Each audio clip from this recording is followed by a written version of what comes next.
नमस्कार, मी आपण बघत आहात प्रबंध महाराष्ट्र न्यूज। आपण या ठिकाणी त्र्यंबकेश्वर ते पंढरपूर पायी दिंडी सोहळा असतो। उत्तर महाराष्ट्रातील सर्वात मोठी ही दिंडी आहे।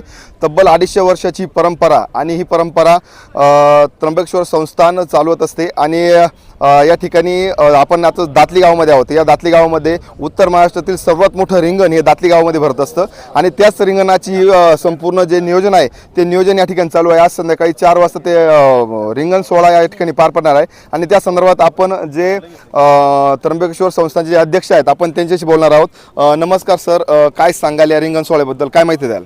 रामकृष्ण हरी। श्री संत निवृत्तीनाथ महाराज आषाढी वारी पायी पालखी सोहळा आज पहिलं गोल रिंगण आहे श्री क्षेत्र दातली या ठिकाणी, तालुका सिन्नर, जिल्हा नाशिकमध्ये। आणि खऱ्या अर्थाने दातलीचं रिंगण हे महाराष्ट्रातल्या संत मांदियाळ्यातलं सगळ्यात मोठं रिंगण आहेत आणि पहिलं रिंगण आहेत। कारण ज्यावेळेस आषाढी वारी पालखी सोहळ्याची वेध लागतात त्यानंतर सगळ्यांना प्रमुख आकर्षण हे रिंगणाचं असतं। रिंगणाला अनन्यसाधारण महत्त्व आहे आणि यावर्षीचं रिंगण हे अभूतपूर्व रिंगण आहेत। कारण खऱ्या अर्थाने मी नेहमी बोलतो आहे की ही वारी आता वारकऱ्यांची राहिली नाही, ही वारी आता गावकऱ्यांची झाली, ही वारी आता सरकारची झाली आणि ही वारी आता प्रशासनाची झाली आहे। त्यामुळे गावकरी, प्रशासन आणि ग्रामस्थ यांनी एकत्र येऊन खूप सुंदर नियोजन या रिंगणाच्या संबंधाने केलेलं आहे। रिंगणामध्ये हजारो टाळकरी, झेंडेकरी, विणेकरी, तुळशीधारक महिला, फडकरी, माळकरी आम्ही सगळे वारकरी बांधव सहभागी होत असतात। आणि ही परंपरा ही नाशिक जिल्ह्यातल्या एक दातलीची परंपरा ही एक पूर्ण महत्त्वपूर्ण परंपरा आहे। इथले ग्रामस्थ ज्याप्रमाणे दिवाळी आपण साजरी करतो त्याप्रमाणे हा रिंगण सोहळा साजरा करतात। प्रत्येक तरुणापासून तर अगदी ज्येष्ठांपर्यंतच्या अंतःकरणामध्ये निवृत्तीनाथ दादांच्या भेटीची ओढ असते। त्यामुळे ह्यावर्षी मी ग्रामस्थांना मनापासून धन्यवाद देतो, गावातल्या प्रत्येक युवकाला धन्यवाद देतो। ग्रामपंचायत असेल, पोलीस पाटील असतील, सरपंच असतील, उपसरपंच असतील, पोलीस कर्मचारी असतील, यांनी इतकं सुंदर नियोजन केलं आहे। पावसाचं सगळ्या गोष्टी चालू आहेत तरीसुद्धा वॉटरप्रूफ मंडप, पालखी ज्या ठिकाणी थांबते त्या ठिकाणी वॉटरप्रूफ मंडपची शिस्तीची पूर्ण आपल्याला आपण बघाल की या ठिकाणी पूर्ण स्वयंस्फूर्तीने गावकऱ्यांनी शिस्तीचा एक आदर्श दिलेला आहे।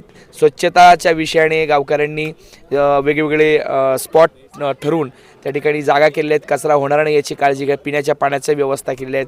डॉक्टरची टीम्स या ठिकाणी रिंगणाच्या स्थळी उपलब्ध आहे आणि मार्किंग करून, रांगोळी करून छान असं नियोजन आहे। सगळ्यात महत्त्वाचं की शौचालय आपल्याला या ठिकाणी दिले आहेत रिंगणाच्या ठिकाणी, म्हणजे पूर्ण आदर्शवत हे रिंगण सोहळा होणार आहे। पत्रकार बांधव आपण आलात, आपलेही स्वागत आहेत।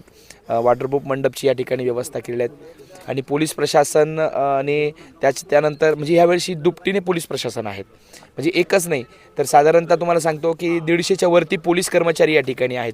आपण बघाल की मागच्या वर्षी पाऊस नव्हता परंतु यावर्षी प्रत्येक ठिकाणी जाईल त्या ठिकाणी पाऊस आहे। आता खऱ्या अर्थाने दातलीकरांची ही एक परीक्षा आहे निवृत्तीनाथ दादांची, कारण पावसात रिंगण होणार आहेत आणि ह्या परीक्षेला ते निश्चित पास होतील। आणि जरी आपण अनेक रिंगणं पाहता की त्या ठिकाणी पाऊस जरी चालू असला तरी त्या ठिकाणी रिंगण होतात आणि वरुण राजा शेतकऱ्यासाठी आलेला आहेत, एक स्वागताची गोष्ट आहे। आणि सर्व मी खरोखर निवृत्तीनाथ संस्थांच्या वतीने सर्व ग्रामस्थांना धन्यवाद देतो। एक शिस्तीचा आदर्श या रिंगणाने संपूर्ण महाराष्ट्राला आज दाखवलेला आहे। नक्कीच मागील वर्षी रिंगण छोटं होतं आणि ह्या वर्षी तुम्हाला प्रशस्ताची जागा मिळाली, काय सांगाल याबद्दल? व्यवस्था आणि अवस्था ह्या नेहमी बदलत असतात।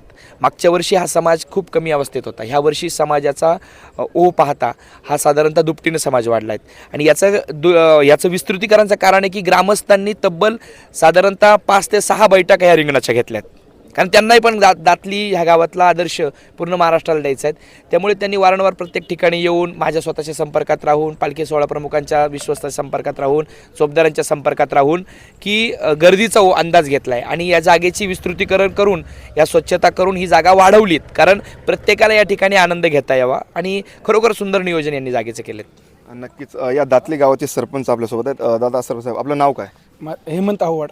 नक्कीच किती वर्षापासून आपल्या गावात हा रिंगण सोहळा होतो? एक 7 वर्षापासून हा आमच्या इथे रिंगण सोहळा पार 10 वर्ष झालेत आणि आम्ही सर्व मूळता दातलीकर भाग्यवान आहोत। आणि या आता सध्या तुम्ही बघतात, तुम्हाला आत्ताच अध्यक्षांनी सांगितले का आम्ही गावच्या वतीने ही आमच्यासाठी अतिशय आनंदाची गोष्ट आहे। आमची पूर्णपणे जय्यत तयारी झाली आहे। आम्ही फक्त आता पालखीचं आगमनाची वाट पाहत आहोत।